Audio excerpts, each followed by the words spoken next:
2 ತಿಂಗಳಿಂದ ನಾನು ಇಲ್ಲಿ ಬಂದಿದ್ದೆ. ನಮ್ಮ ಯಜಮಾನರು ತುಂಬಾನೇ ಅಂದ್ರೆ ತುಂಬಾ ಡ್ರಿಂಕ್ಸ್ ಮಾಡ್ತಿದ್ರು. ತಾಯಿ ಕೈ ಮುಗಿದು ಅವರು ಕುಡಿಯೋದನ್ನ ನಿಲ್ಲಿಸ್ಲಿ, ಸಾಕು ನನಗೆ ಆಸ್ತಿ ಐಶ್ವರ್ಯ ಏನು ಬೇಡ, ಅವರು ಕುಡಿಯೋದನ್ನ ನಿಲ್ಲಿಸ್ಲಿ ಅಂತ ಹೇಳ್ಬಿಟ್ಟು ಕೈ ಮುಕ್ಕೊಂಡು ಹೋಗಿದ್ದೆ. ಅವತ್ತಿಂದ ಇವತ್ತುವರೆಗೂ ಅವರು ಆ ಕಡೆಗೆ ತಿರುಗೂ ನೋಡಿಲ್ಲ. 6 ವರ್ಷ ಮದುವೆಯಾಗಿ 6 ವರ್ಷದಿಂದ ಅವರು ಸತತವಾಗಿ ಕುಡಿತಾ ಇದ್ರು. ಆದರೆ ಈಗ ಈ ತಾಯಿನ ದರ್ಶನ ಪಡ್ಕೊಂಡು ಹೋದ್ಮೇಲೆ 2 ತಿಂಗಳಿಂದ ಅವರು ಒಂದು ಚೂರು ಆ ಕಡೆಗೆ ಜ್ಞಾನನೇ ಇಲ್ಲ. ಅವರೇ ವಾರದಲ್ಲಿ 3 ದಿವಸ ಅವರೇ ಪೂಜೆ ಮಾಡ್ತಾರೆ ದೇವ್ರ. ಅದಕ್ಕೆ ನಾನು ಇದು 2ನೇ ಸಲ ಬರ್ತಾ ಇದ್ದೀನಿ. ಅದು ದೇವ್ರ ಒಳ್ಳೇದು ಮಾಡಿಟ್ಟಿದ್ರೆ ಇವಳಿಗೆ ಮನಸ್ಸಿದೆ ಅಂತ ಅರ್ಥ, ಇವಳಂಗೆ ನಂಬಿದಳೆ ಅಂತ ಅರ್ಥ ಆಯ್ತಾ. ಹಂಗೆ ನೀವು ನಮ್ಮ ಕಡೆ ನಮ್ದವ್ರಿಗೆಲ್ಲ ದೇವ್ರು ಒಳ್ಳೇದು ಮಾಡಲಿ ಅಲ್ವಾ, ಬಡಬಗರಿಗೆ ದೇವ್ರು ಒಳ್ಳೇದು ಮಾಡಲಿ, ದುಡ್ಡಿಲ್ಲರಿಗೆ ಬರೋಕ್ಕಾಗೋದಾರ್ಥ ಅಲ್ಲೇ ಬೇಡ್ಕೊಳ್ಳಿ, ದಯವಿಟ್ಟು ಬರಲೇಬೇಕು ಅಂತೇನಿಲ್ಲ. ಸಾಲ ಮಾಡ್ಕೊಂಡು ಮತ್ತೆ ಬರಬೇಡ ಅಂತಂದ್ರೆ ಸಾವಿರ ಅಂದ್ಕೊಬೇಡಿ, ಸಾಲ ಮಾಡ್ಕೊಂಡಂಗೆ ಅಲ್ಲಪ್ಪ, ಕಷ್ಟಪಡ್ದಂಗೆ ನಿಮಗೆ ದುಡ್ಡು ಸಿಗ್ತಾ ಅನುಕೂಲ ಬನ್ನಿ, ನಿಮಗೆಲ್ಲ ಒಳ್ಳೇದಾಗಲಿ ಆಯ್ತಾ. ಬಂದಿರೋದು ನಾವು ಈಗ 1.5 ತಿಂಗಳಲ್ಲಿ ಕಣ್ಣು ಕಾಣಿಸ್ತಾ ಇರಲಿಲ್ಲ ಅಂತ ಬಂದಿದ್ವಿ. ಬಂದು ತಾಯಿ ಆಶೀರ್ವಾದ ಪಡ್ಕೊಂಡು ಪೂಜೆ ಮಾಡ್ಕೊಂಡು ಗುರುಗಳ ಆಶೀರ್ವಾದನ ಪಡ್ಕೊಂಡು ಹೋಗಿದ್ವಿ. ಮತ್ತೆ ಹೋದೊಂದು ವಾರಕ್ಕೇನೆ ಕಣ್ಣು ಕಂಡು ಚೆನ್ನಾಗದೆ. ಮತ್ತೆ ಹಾಸ್ಪಿಟ್ಲಿಗೆ ನಾನು ಹೋಗ್ಲಿಲ್ಲ, ಆಪ್ರೇಷನ್ ಮಾಡಿಸ್ಬೇಕು ಅಂದರು, ಆದರೂ ಹೋಗ್ಲಿಲ್ಲ, ಎಲ್ಲ ಸಕ್ಸಸ್ ಆಯಿತು.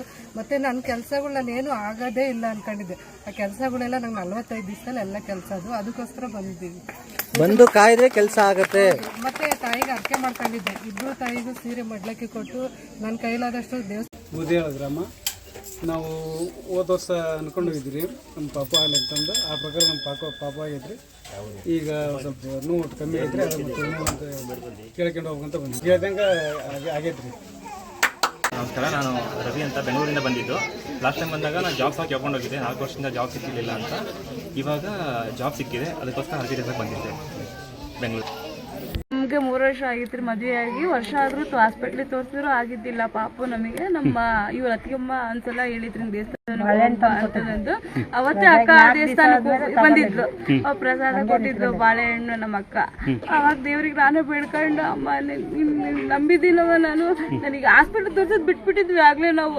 ಇಲ್ಲಿ ನಾಳೆ ಬರ್ದಾಗಿದ್ರೆ ಆಗ್ಲಿ, ಇಲ್ಲದಿಲ್ಲ ಅಂತ ಅಮ್ಮ ತೋರ್ಸಂಗಿದ್ರು ನಾನು ತೋರಿಸ್ಬೇಡ ಅಂತ ನಿಲ್ಸ್ಬಿಟ್ಟೆ. ಆಮೇಲೆ ಅಮ್ಮಗ್ ಬೇಡ್ಕೊಂಡು, ನೋಡವ ನಾನು ನಿನ್ನ ನಂಬಿ ಪ್ರಸಾದ ತಗೊಳ್ತಾ ಇದ್ದೀನಿ, ನಮ್ಮ ಅಕ್ಕ ಹೋಗು ಅಂತ ಅಂದ್ರು ದೇವಸ್ಥಾನಕ್ಕೆ ಬರ್ರಿ ಅಂತ. ನಿನ್ನ ನಂಬಿದೀನಮ್ಮ, ನೀ ಪ್ರಸಾದ ತಗೊಂಡಿದ್ದೀನಿ, ನನ್ನ ಪಾಪು ಜೊತೆಗೆ ನೀನು ದೇವಸ್ಥಾನಕ್ಕೆ ಬರ್ಬೇಕು ಅಂತ ಬೇಡ್ಕೊಂಡು ಪ್ರಸಾದ ತಗೊಂಡೆ. ಅದೇ ನೀರು ನನಗೆ ಗಟ್ಟಿಯಾಗಿ ಅದೇ ಪ್ರಸಾದ ಫಲ ಕೊಟ್ರು ಅಮ್ಮ ನನಗೆ. ಹೆಣ್ಪಾಪು ಜಯದುರ್ಗ ಅಂತ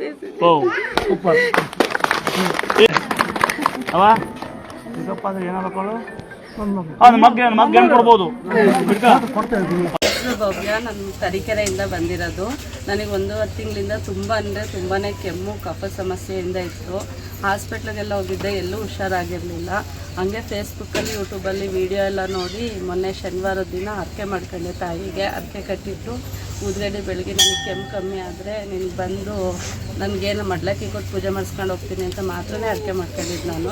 ಆ ಹರಕೆ ಮಾಡ್ಕೊಂಡು ಅರ್ಧ ಗಂಟೆಯಿಂದ ಇವತ್ತಿನವರೆಗೂ ನನಗೆ 2 ದಿನ ಆಯ್ತು. 2 ದಿನದ ಕೆಮ್ಮಿನ ಸಮಸ್ಯೆನೇ ಇಲ್ಲ.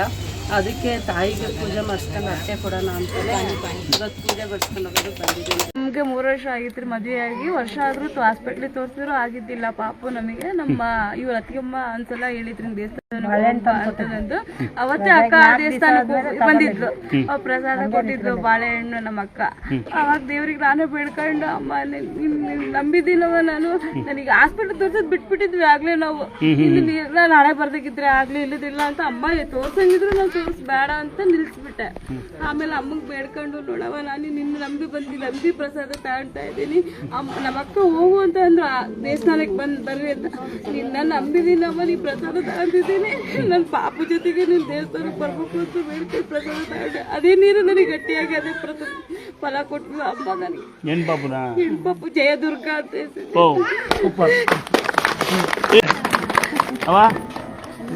ಏನಾಗಬೇಕು